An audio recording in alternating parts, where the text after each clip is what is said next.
Welcome to this session in the Global Green Growth Week, which is looking at aligning voluntary markets to Article 6. My name is Fenella Awan. I head the Carbon Pricing Global Practice at GGGI. We have a slightly different audience online today than we would normally have within a carbon event, and within GGGI, in fact, as we've cast our net a little wider. So forgive me, I will just explain who we are and why we are all here at this moment. So GGGI is an international organisation. We are focused on supporting our members to move to a sustainable and inclusive green growth economic pathway. The Global Green Growth Week is the organisation's knowledge sharing event. It's arranged around our governing body's annual meeting, our council and assembly. Its purpose is to widely share not only the work that GGGI is doing itself, but also to bring together global experts in our field of work to share their views on future direction to help inform GGGI's discussion with members on work going forward into the years to come. The Carbon Pricing Global Practice has been active in supporting our members to prepare for trading under Article 6 since 2019. So we're now coming into our fourth year of activities in carbon. We are now the largest provider of technical assistance focused solely on international carbon trading under Article 6. Our work is focused on helping our members increase the flow of carbon finance into their countries, which means using every market available to them at the same time as keeping quality, which is linked to price, high. I'm delighted, therefore, to welcome this DLA Piper and Climate Impact Partners-led session to discuss the aligning of voluntary and compliance markets in the Paris era. So I'm going to introduce the panelists. Now, we have one member, Mbai, who is just having a few technical difficulties joining, but he is trying to join at the moment. So let me just go through the panelists. First of all, we have Stephen Gray. Stephen is a climate lawyer with 20 years of experience in climate change regulation, policy, and transactions. Currently, he's the legal director at DLA Piper, where he collaborates with lawyers across a number of practice areas and sectors advising on climate-related regulation, carbon markets, climate risk integration, and climate-related financial disclosures.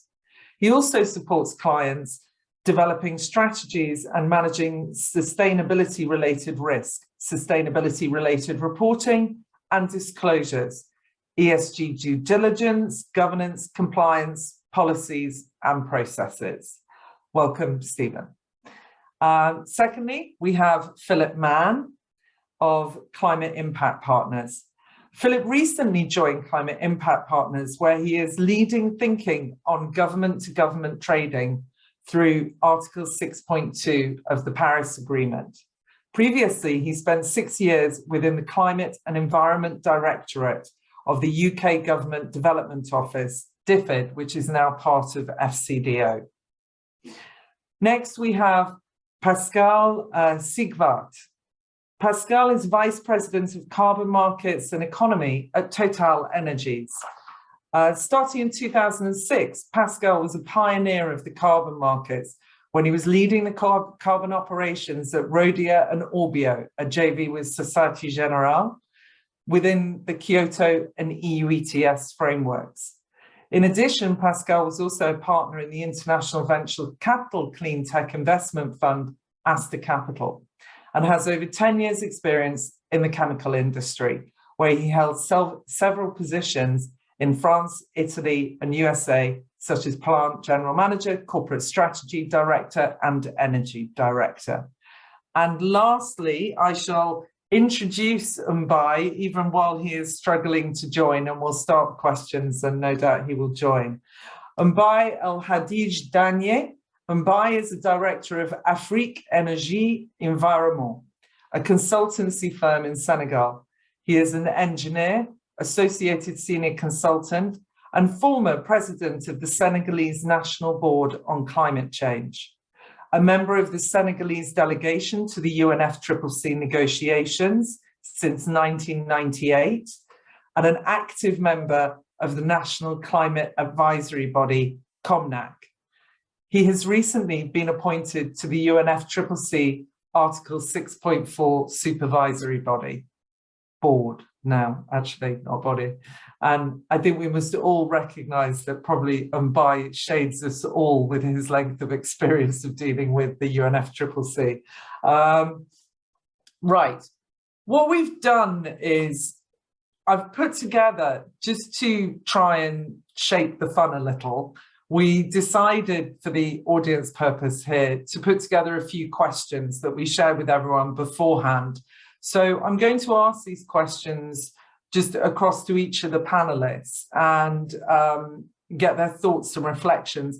But please do feel free to answer the question yourself in the Q&A or to pose an associated question, and we will try and get to these as well as we move through. So the first question is, and listen carefully to anyone who isn't reading their notes on this one because it's quite long. There's still an outstanding debate, and this is rather to face the elephant in the room first off so that we can move onwards. There's still an outstanding debate as to whether corresponding adjustments should be applied to trades under the voluntary market. We're not expecting an answer in this session or trying to solve the world in this session, but we do want to know, what are the current questions being asked in your countries and organisations around this, and or your key concerns in this field? I'm going to ask that firstly to Philip. Great, thanks, Vanilla. So it's very clear. Let me make a few kind of opening thoughts, and then I'll come to your question. It's clear that Article 6 is going to play a very significant role in the future of compliance markets. So we know that up to 80% of NDCs have expressed some level of interest in participating. But I think it's also important to note that we're really in the foothills of Article 6, and most of the existing initiatives have the flavour of piloting. So for me, that's a really important piece of context.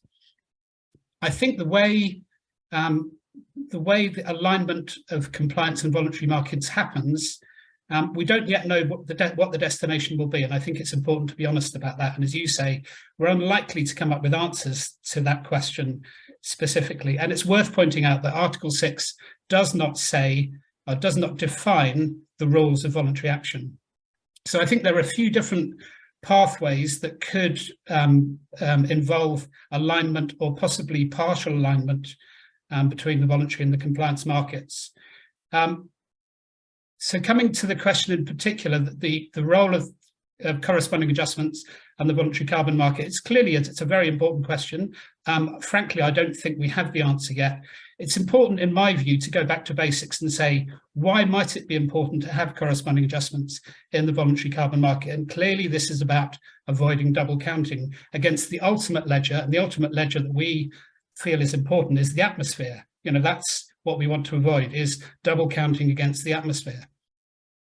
But there are a few situations in which, in my view, voluntary carbon markets can support the achievement of NDCs while not double counting.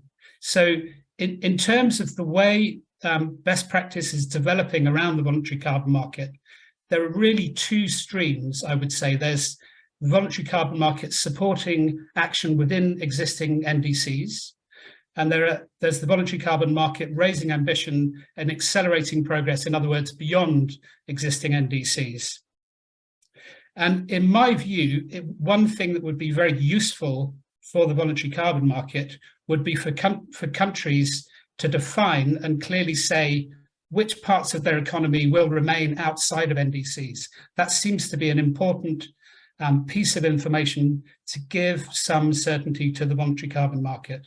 So we know that the gold standard see a two-stream system coming on board. So both adjusted and non-adjusted credits. And in those cases, the voluntary carbon market would be making different claims. Vera have taken a rather agnostic approach, and they speak about how they can facilitate technically corresponding adjustments, but they don't really come to a clear view on that. And the VCMI are again quite on the technicalities, but they talk about the voluntary carbon market having an important role in supporting the implementation of NDCs.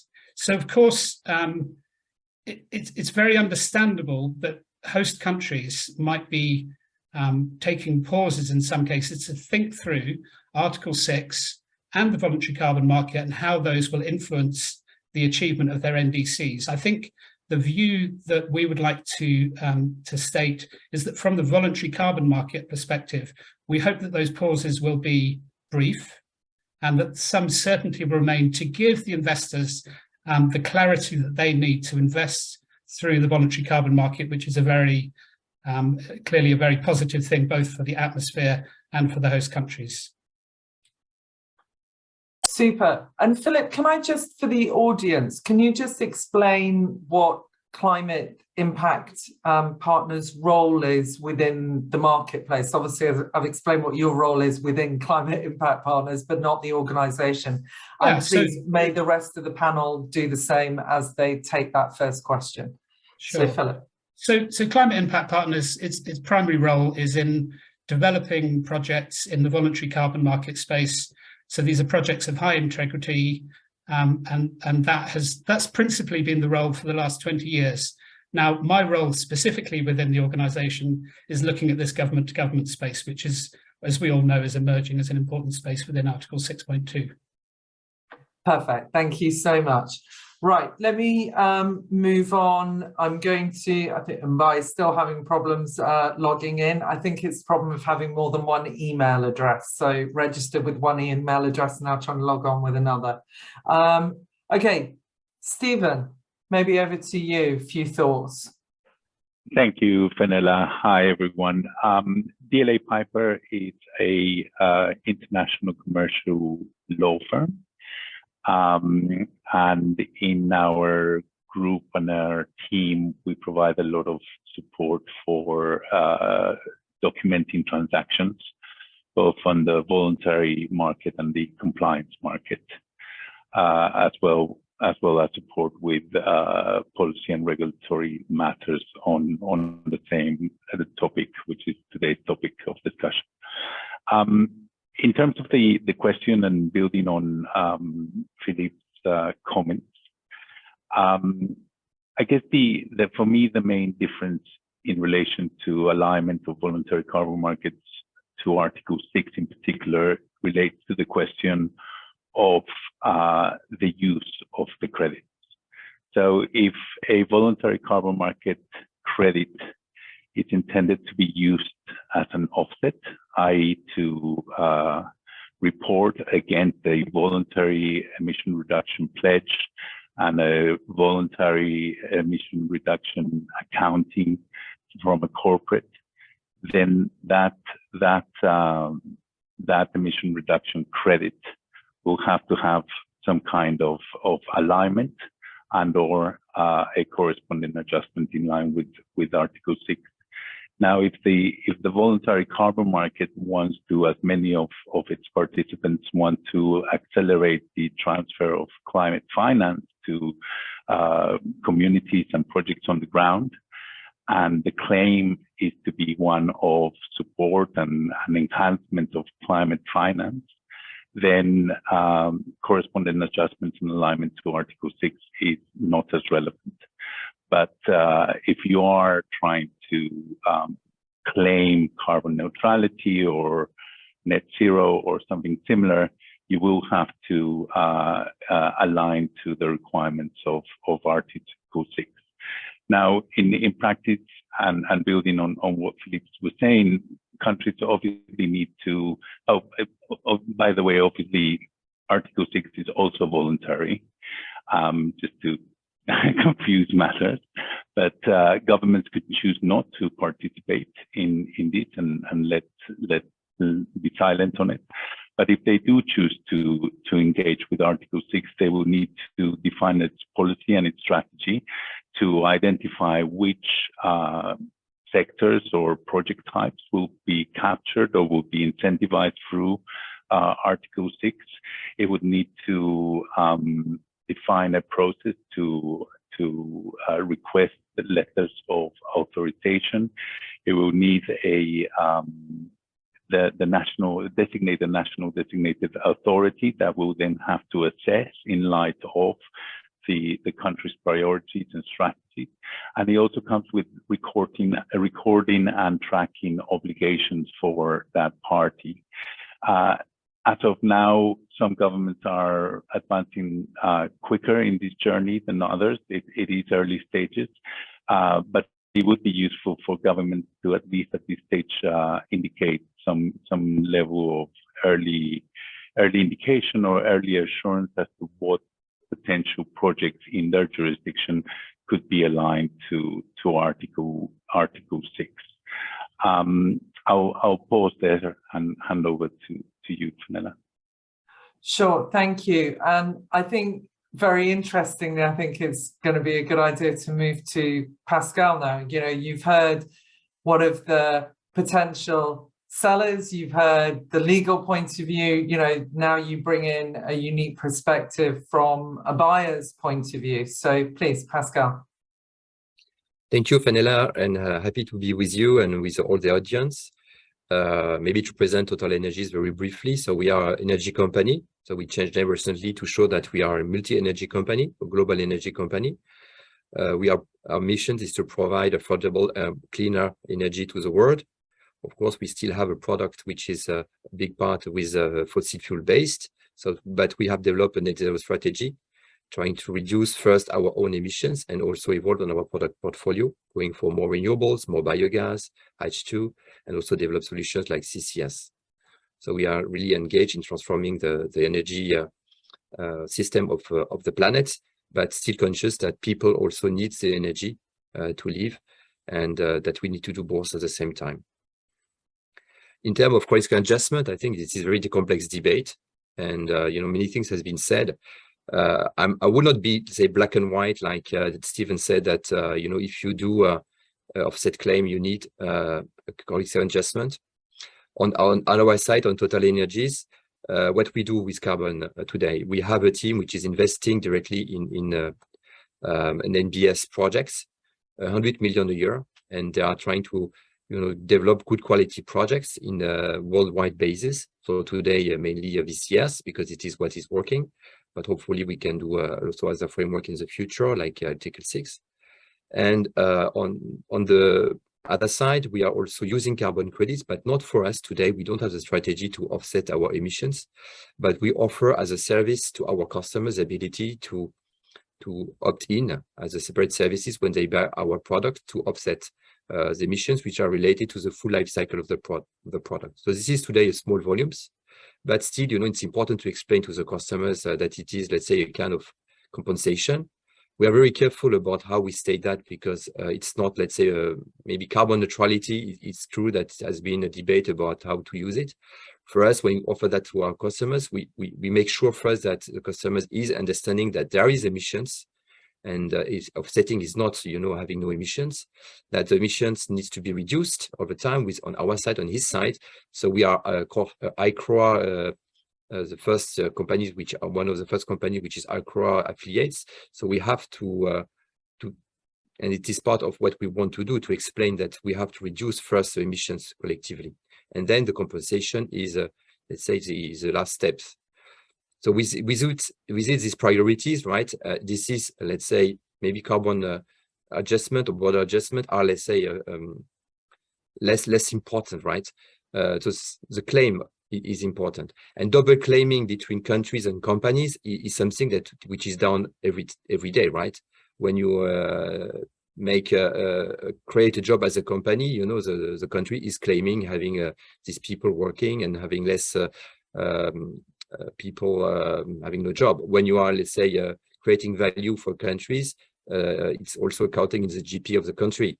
So there are many examples which are, there is double claim. What is important, and was said also by Philip, is that there is no double counting, right? It is important. There is no environmental issue with this carbon credits, that they are not counted twice. And in the Paris Agreement, the inventory is done at the state levels and not on other levels. Thank you, Pascal.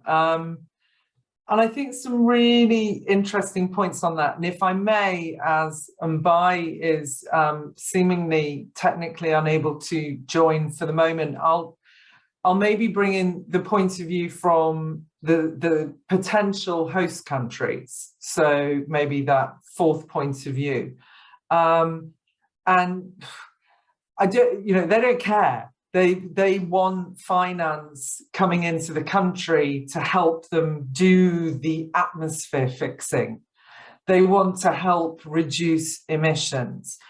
But what they are beginning to be made aware of is the world is not decided by them. They are potentially entering a market where the value of what they're selling is set by others. And that is not only a liquid international marketplace, you know, a booming international marketplace in the voluntary market. In the Article 6 market, it will remain for quite some time quite opaque. We heard earlier this evening from both the UK government and the Norwegian government, you know, these are cooperative approaches under Article 6. Their view is for mutual benefit. Their view is for fair pricing, not that the UK is a buyer, but Norway is. And therefore, pricing may be very different according to which country they're dealing with, what they're doing, what the approach is, etc. So I don't think we're going to get such clear price discovery there, but we should do in the voluntary market. Now, what I similarized it to is if we look back at the CDM markets and we look at the credibility of some projects and maybe the weakness of some credibility in some projects, if we look at some of the comments with regards to some of the Eastern European countries, that affected the price that people would pay for credits from that country. And therefore, you know, there's we want to make sure, and we've just been joined with Mbai, so I'll finish my sentence and then I will pose the same question to Mbai. But yeah, I think at this point, they need to be taking part in the conversation and not just be an observer and work out what they want to do. Are they going to regulate voluntary markets?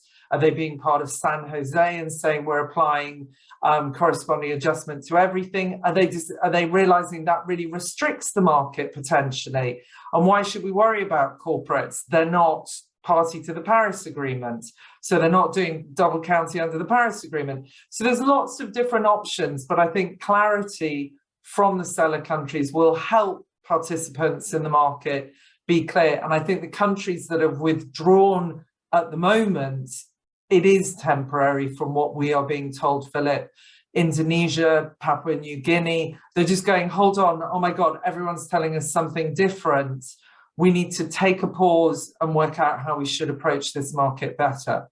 So with that, welcome Mbai, and you are not the first person to have battled, and I will profusely apologize about the complicated nature of getting into our Zoom. Oh my goodness, have we just lost him again? No. Mbai, I think he just got a connection issue. Okay. If I can add about what I say, you know, quality of the project is a key topic, right? And you were referring about the past, and some people are sometimes, you know, thinking that having a corresponding adjustment is giving quality of the project, and that's a mistake, I think, and that's been proven in the past by what you're referring from the Eastern countries and what it was called is the hot air. The quality of the project has to remain based on additionality and other criteria, and the corresponding adjustment is not adding quality, right? And that's a common mistake that is very important to clarify. Yeah, and look, I agree with you, and I quite appreciate that hot air issues are different from quality issues, but there is a need to be clear as a country whether you are regulating, not regulating, what you want to do over your voluntary markets, and whether you are open or not open. Because I presume as a buyer, as a trader, you want to know that that country is happy for voluntary markets to take place. Otherwise, there is always the risk. And I'm going to stop now while you're on. Welcome, and thank you for getting through the connection difficulties. No. Okay, thank you. Do you hear me? Yes, we hear you now. Okay, so I'll quickly ask you this first question. Okay, there is still a debate as to whether corresponding adjustments should be applied to trades under the voluntary market. We know we're not going to answer that question today, but we just want to understand, what are the current questions being asked in Senegal about this? And what are your key concerns around this question? Hand over to you. Thank you, Fedela, and sorry for struggling to connect. Now I'll go directly to your question.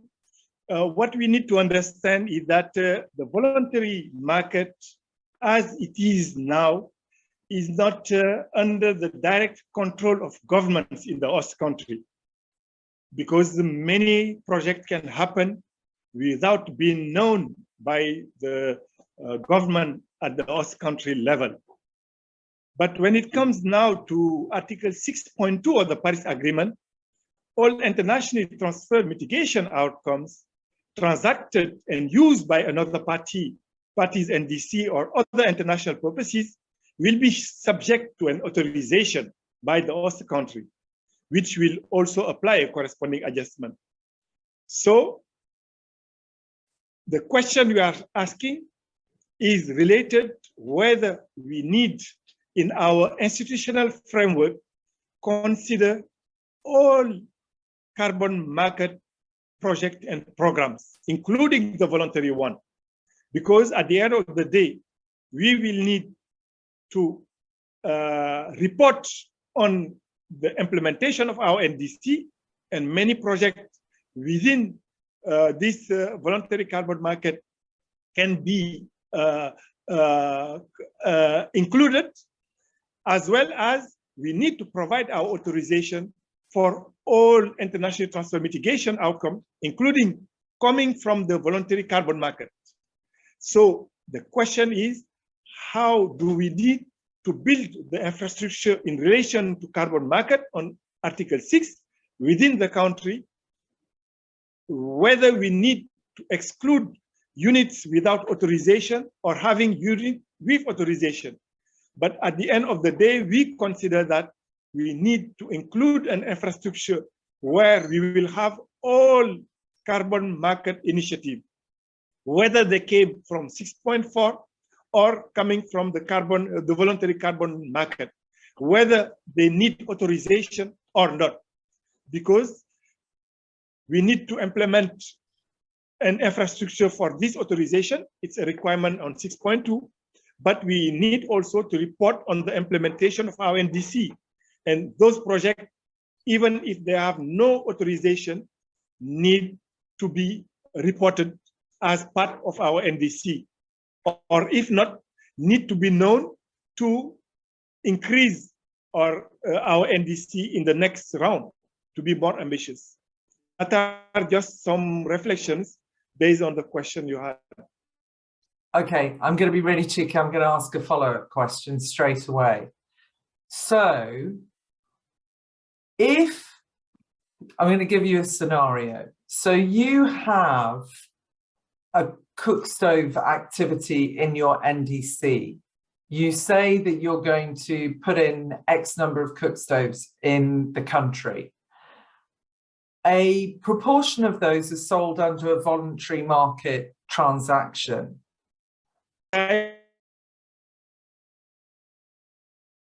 Can you hear us?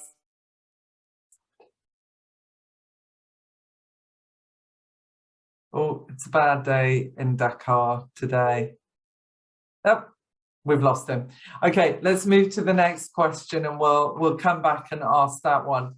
But clearly very interesting to see from a country point of view. They want to know what's going on, not stop it, control it necessarily. They want to just know what's going on in all markets. Okay, so the second question, and I think I'm going to start with Stephen on this one.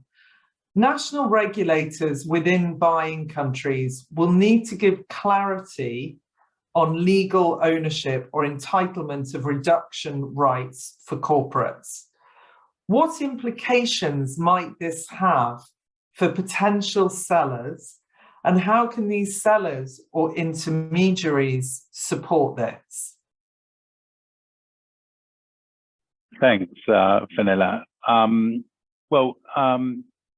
From a kind of buyer country perspective, where a corporate might be sitting, which might want to use the service of offsetting to, compensate for their emissions from the goods or services that they're using. It comes down again to the type of claim that they're making, because ultimately what we've observed up until now is that either a jurisdiction will have a cap and trade system, and then it would be very clear on the law which sectors are in, how the system operates, how allowances are either transferred or auctioned, how they can be used, and etc., and the stakeholders that can participate. So beyond that, what we are observing is that the regulation is coming from another part of the ecosystem, be it mainly around consumer protection laws or competition market authorities, advertisement authorities, that type of area of law. And what we see is that they're paying attention to the type of either climate related or even sustainability related claims, because there is a lot of what is called greenwashing or sustainability washing or climate washing, which is effectively the same thing, where you are making a claim which is misleading. So you're saying I'm carbon neutral, but it works out that the way in which you're reporting your emissions, you cannot substantiate that you are actually carbon neutral. So therefore, you could be in kind of difficulties in terms of either being subject to fine or other penalties because you cannot substantiate your claim. So ultimately, the guidance that we have seen in different jurisdictions are aligned in that way, where claims have to be truthful and accurate. They have to be unambiguous, and they cannot omit or hide any important relevant information. So at the very least, from 2021 onwards, you would expect that anyone using a voluntary carbon market credit to very transparently disclose all the relevant information, including if it has been approved, authorized, has corresponding adjustment, doesn't have corresponding adjustment, et cetera, in order for that buyer to comply with the regulations that they will be subject to in their jurisdiction. That's what the trend that we see in kind of buyer country jurisdictions. It's interesting. I sit with my marketing department. They go, how do we make that shorter? What's the tagline? How do we put that in 3 words? And then the disclaimer goes in a big lot of tiny writing at the bottom. And I'm just going, so we got to change the tagline. It's not net zero anymore, is it? How do we do it? Because we're not going to get away with doing a great big essay every time we've done something really good. Okay, so let me move over to Pascal now. Over to you. Yes, thank you. Yeah, so there is clearly a risk at the end side, right? When you are using the emission reduction, retiring it and stating a claim for it, as I was. But there is also, you know, questions about when you buy, especially on a long-term contract, emission reduction rights. So the emission reduction are not yet there, but you are willing to buy them, and when they will be issued in the future. And this is subject to a lot of uncertainties and risks. Especially in the voluntary carbon market. On the CDM with the CRs, it was a bit more clear, even if, let's say, it was not regulated in many countries. There was an asset recognized as the CRs, but many countries didn't have a specific regulation on CRs. But as it was, you know, defined at UN level, it was reassuring the lawyers, and they had, let's say, more materiality to these assets. What is the materiality of emission reduction certified by Vera? Is a question for lawyers that I think they haven't solved because there is no LOA. But for let's say financing people, as soon that you can buy and sell, it has, let's say, a materiality, and you can put it, let's say, recognize it in your P&L. But can you you know, lose these rights? We have seen some countries blocking issuance, like Indonesia. We have the risk of naturalizations, that countries say, no, it's not yours anymore. We're using it for us, right? And you cannot claim it anymore. That's an issue. That's why, you know, when we are buying, especially big deals, long-term carbon credits, we have a strong, let's say, due diligence on the host country levels to understand, right? But it's just, you know, trying to understand, at least if the countries has a positive view on carbon credits, have defined some legislations about the ownership, because some countries have, some don't, right? So there is a different maturity against countries. There is different way of doing.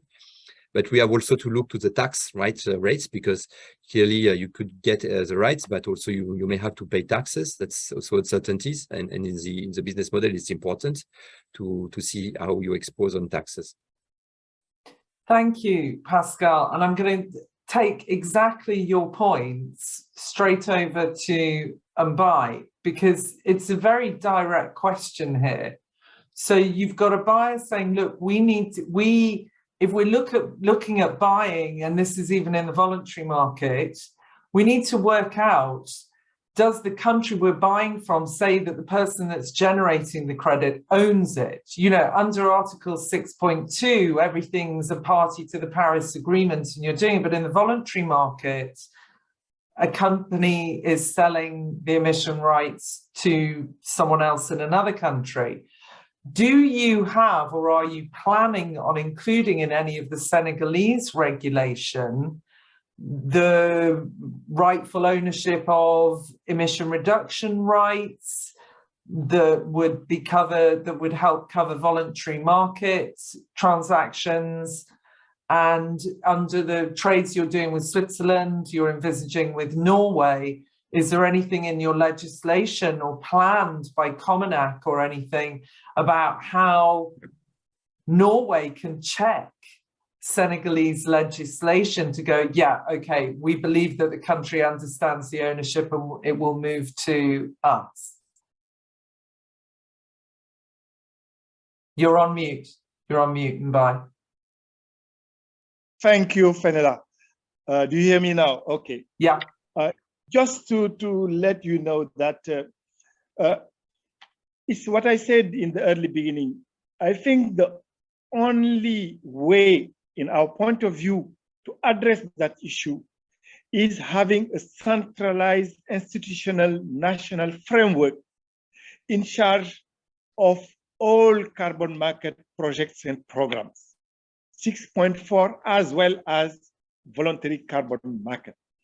Because that's the only way to have a control or a knowledge and having information on all projects and designing the regulation in a way that every project proponent will go through this institutional framework just to get its project listed, to be able at this institution to know what's going on within the country in terms of projects and programs.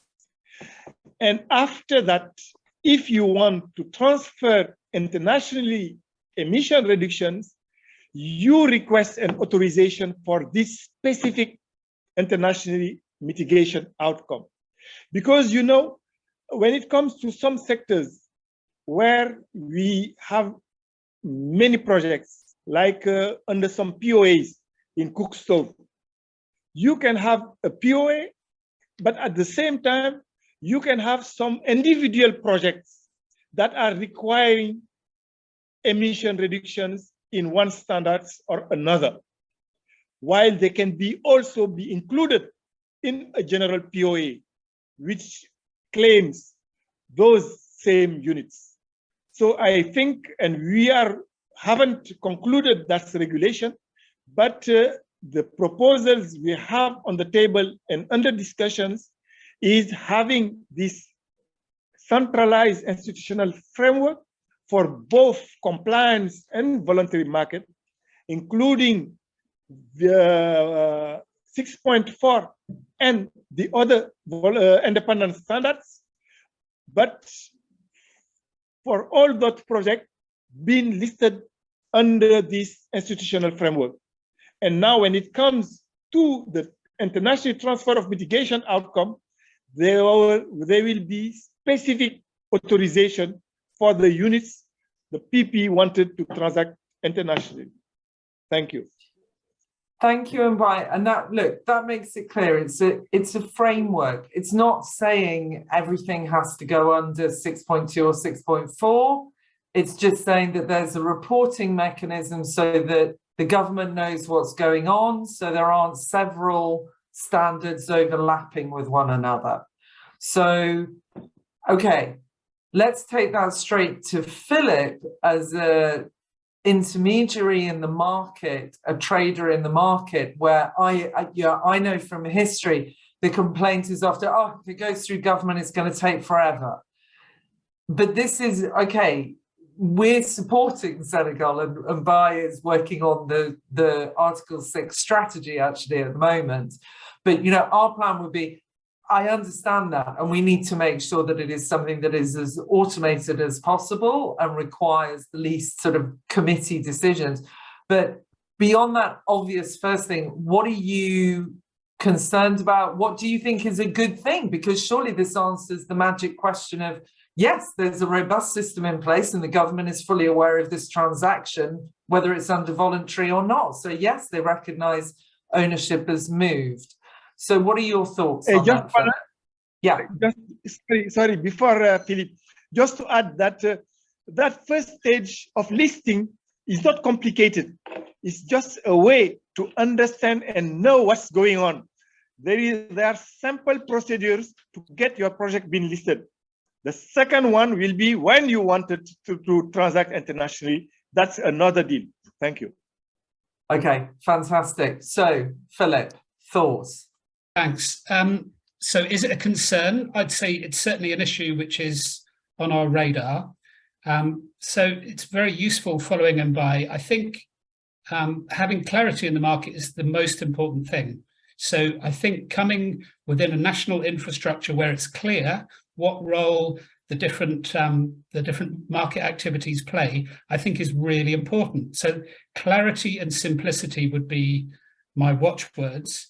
I think as we move forward, we could expect to see something like a spectrum of approaches going forward, and these might be from a government endorsing a credit for other uses, towards being authorized for other uses, and then a commitment to a corresponding adjustment, and then issuance of a corporate adjustment, corresponding adjustment. So I think that those spectrum of approaches within the national infrastructure that Mbai has outlined, I think could be very valuable. But my watchwords would be simplicity and clarity. Yeah, and I take that. We're actually putting a presentation together next week for the Coalition of Finance Ministers to sort of talk about the fiscal implication of, do you have this reporting? Do you try and push everything under Article 6.2? And if you do this, you know, are you actually restricting things too much because it makes it too complicated that you get less trades? It's like, you know, putting up taxes and then all high taxpayers leave the country, or putting them down and you make more money. Just on that note, you'll notice we have a new Prime Minister in the UK now. Mr. Sunak has just got in. So, yes, political merry-go-rounds continue. Yes, Stephen. Thanks, Fenella. Just a very quick point for clarity. In the voluntary carbon market, when you transact on credits, all the legal nature of the rights to ownership of the credit and the underlying mitigation claim is contractual in nature, because they're not regulated and they're not underpinned by any legal framework like an emissions trading scheme would be. So the project participant has a contract with the registry. Similarly, if you're going to receive delivery of your units within a registry, you have a contract of terms of use with that registry. And what you actually transact and transfer in a contract, in the agreement, is that you transfer the actual credit which is issued by the registry, which is ultimately just evidential in nature, because there's no law anywhere that says to you that that credit is worth a ton and only a ton, and you can defend it against everyone.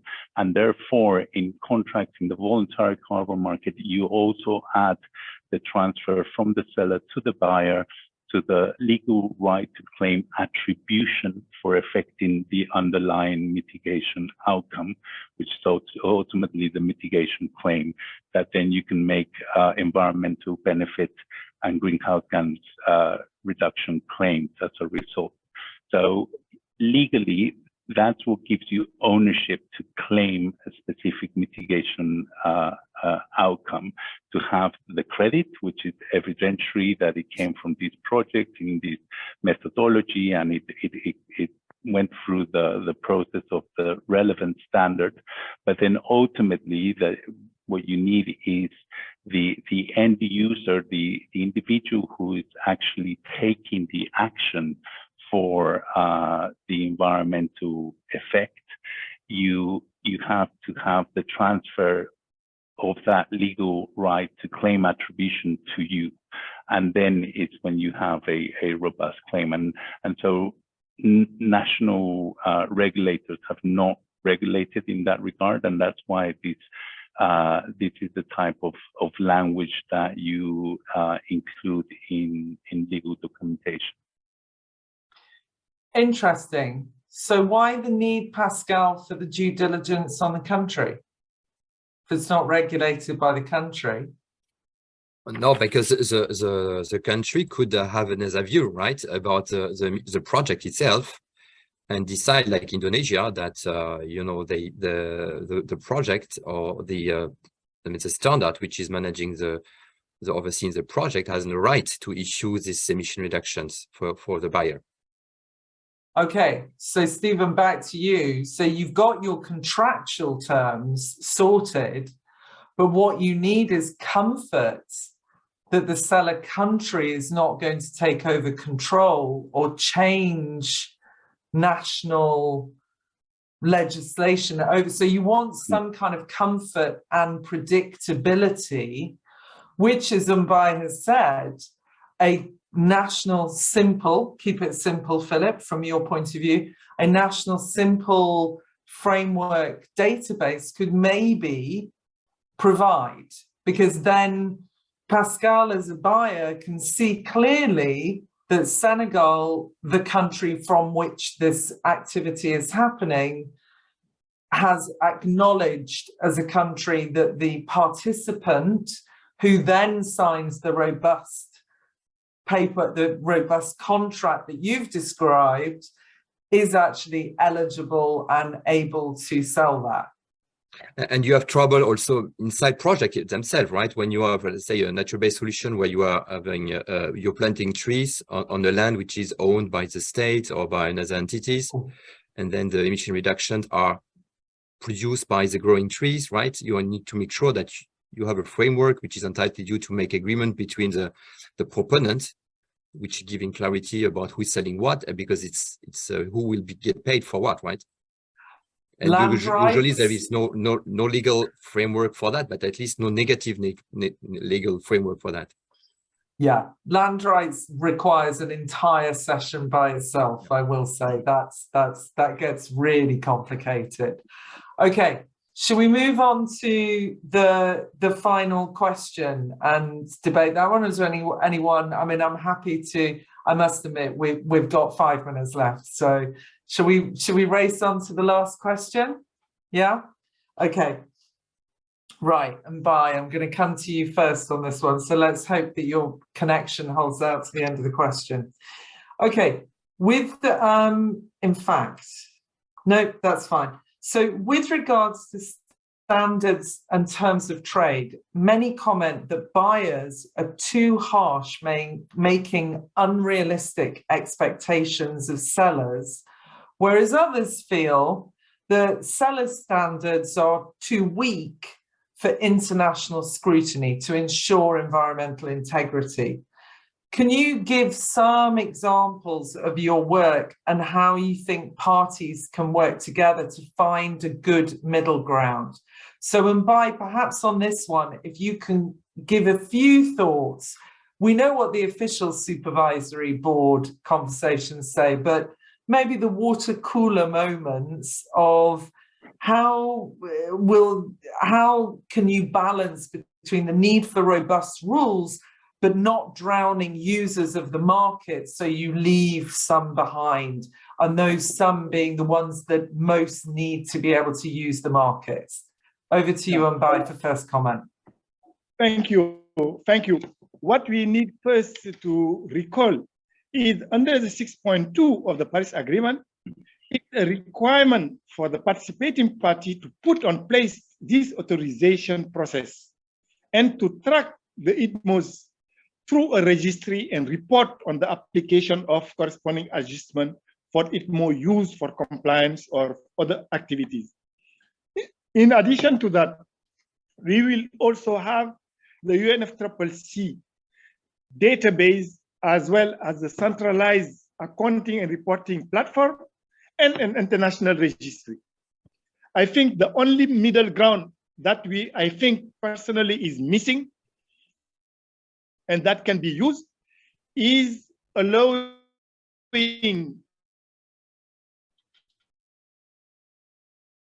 Oops. Oh, still bad connection there. Okay, let's leave Mbai for the moment. Let's move on to Philip. Great, thanks, Fenella. So I think I'll be brief. The most important thing, clearly, Paris is bringing national governments to the fore in climate markets. You know, we all recognise that. So from our perspective, it's becoming ever more important that we closely engage with our host country governments. That's critical to work on the systems for them endorsing and or authorising for other uses and possibly authorising corresponding adjustments. We need to engage with national governments to be able to operate in this space in the future. That's really clear.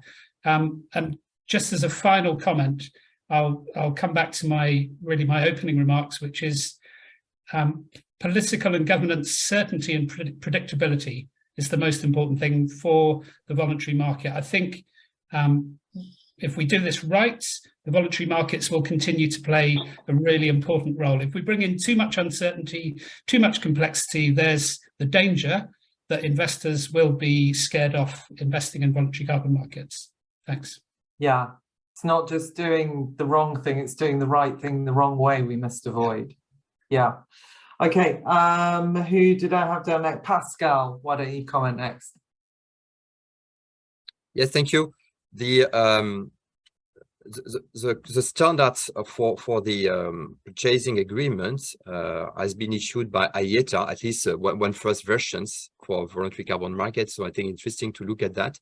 So you have two types of contracts. You have the first contract, which is a primary contract where you buy emission reductions from the projects the buyer. So it's called ERPA, Emission Reduction Purchase Agreement. And then other type of contract when you are following for the following sales, the secondary emission reduction purchase agreement, the SERPA. So when you try to make an ERPA with project developers, you are relying on carbon standards. So a lot of the requirements are already in the carbon standards. So if you're in this framework, you need to rely on this carbon standard, and also it's a moving target. It may evolve in the time, and so it's also creating some risk. Now, I mean, there are some project type that you don't want to buy. So that's because it's a question. If you don't like the project type, you don't have to buy this project type. If you like the renewables or more than NDC, you will choose the type of project that is fitting your purpose. And I think what is also moving more and more is the additional attributes, because we're speaking about emission reductions. That's the first attribute you want, but in the voluntary carbon market, there is more and more, let's say, co-benefits or other attributes that buyers would like to see and have a transparent views. In the nature-based solutions, there is already, let's say, kind of labels, additional certifications, the CCB, for instance, for Vera. There are also already integrated in gold standards, some, co-benefits for nature-based or for community-based. So there are different type of benefits. What is important, I think, when you do a first, let's say, contract, that you make sure that you put also in your contract attention to these co-benefits, right? Because they will be critical for the future. They will be more transparent, but moreover, also they are not today in the standard fully, let's say, quantify. It's not because you want to measure parameters that you are defining the level of the parameters. So, for instance, if you want to ensure that there is enough value for the community for a project, you need in the agreement not only to say that you need to have these criteria as a in the CCB, because it's not giving the right level. It's just giving that you're taking care of this topic. So as a buyer, I think you can influence and discuss a shared value with the communities and some specific rules about communities. I think it's important. Yeah, thank you very much, Pascal. And I do remember 2011, I managed to get to a QERPA, and then it's just started getting a bit silly. So we said by the time we got to the 4th level. So talking about the legal agreements, how do we stop making it so complicated with restrictions and everything else that the seller just says, I can't do it. It's too complicated. It's not worth it. How do we find a tradable norm that is simple? Yeah. Well, Pascal alluded to the first AITA draft on standard terms for the voluntary carbon market. I've looked at those and reviewed them, and a really important point of divergence, I think, between compliance and voluntary markets will be around the permanent liability of removals. No one's mentioned that, but there are completely different approaches in both systems, which are not currently compatible. The AITA drafts are silent on reversible events and permanence. AITA puts a reasonable endeavors obligation on the sellers to seek corresponding adjustments and letter of authorizations. It is caveated, I think, with brackets, so players can take it out, delete it or not, depending where you're sitting. But those are the main sticking points that I've recognized from the standard terms. Apart from that, I think it now, after a good 2 years of transactions in the voluntary market, I think that most market participants understand what is standard and what is not in regards to these transactions. And I'll just finish by saying, in order to kind of provide for a fair deal for all stakeholders, we need as much as transparency and openness of the system. So having registries and having information about the risks and the obligations of stakeholders is important in order to price. Thank you very much, Stephen. I'll come back to you and Bai for the last comment here. So we hope that your connection holds out. Yeah. So how do we find the middle ground? How do we stop the buyers making it too difficult and the sellers being left behind? Yeah, I think the middle ground can be having a very transparent system, knowing very clearly what's going on, what methodologies, what procedures, what corresponding adjustment applied, what share of proceed or other mitigation in global emission, whatever is applied in whatever standards need to be very transparent and very clear. And we have registry and also connecting part of those registry in some crucial elements can provide the global transparency in what's going on and having the linkage with the practices and the different procedures and rules within each of those standards. And the seller as well as the buyer can do the comparison and know what's going on everywhere and what are the weaknesses within these standards or the others, and what I will prefer to buy before instead of going through this other standard. Thank you. Thank you, Mbai. And look, I get transparency, simple framework, declare, show, so that due diligence can be done. It's not rocket science, isn't it? Is it? You know, it's doable. I mean, cripes, I spoke to someone who is retired now, but was part of the Norwegian government. He said, look, don't tell anyone, but we ran the whole of our emission reductions stock on an Excel spreadsheet for years. So, you know, maybe we don't need to get too fancy to begin with. We will need to get there, but maybe we can take one step at a time and just make it a really simple process. So Total Energy can buy things, do due diligence and see things clearly. Philip doesn't get, you know, and Climate Impact Partners doesn't get held up. DLA Piper won't get enough fees because we're going to try and keep it simple, but hey, there'll be plenty as always. And that's it. This time around, no one gets left behind. So we're going to make sure everyone's participating in the market. Okay, with that, we're over time by 7 minutes, but I don't think that's too bad. Thank you all very, very much for joining this session on aligning voluntary markets in Article 6 as part of GDGI's Global Green Growth Week. I wish you a very good day, evening, rest of whatever. I'm going to bed.